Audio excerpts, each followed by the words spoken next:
Aicinām jūs iepazīties ar telpu futbola kluba TFK Rēzekne darbību. Klubs ir nodibināts 2010. gada 30. jūnijā. Kluba dibinātājs ir futbola treneris, pagātnē arī futbolists Vitālijs Voskans.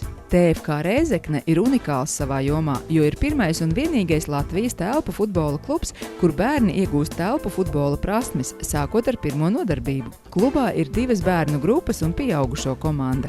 Kluba mērķi ir telpu futbola attīstība un popularizācija Rēzeknē un Latgalē, Rēzeknes iedzīvotāju piesaisti sportam un aktīvam dzīvesveidam, jauno telpu futbola spēlētāju sagatavošana tādā līmenī, lai tie atbilstu augstākās līgas un Latvijas izlases komandu līmenim, Latvijas futbola spēlētāju līmeņa paaugstināšana, pateicoties iemaņām, kas tiek apgūtas kopš bērnu gadiem telpu futbolā, bumbas pārvaldīšana, izmantojot līdzenas zāles virsmas un īpašas telpu futbola bumbas īpatnības, domāšanas ātrumu, izmantojot zāles ierobežotās telpas. Klubā strādā kvalificēti treneri. Darbā ar bērniem uzsvars ir nevis uz kopēju komandas sagatavošanu, bet uz bērna individuālo īpašību attīstību.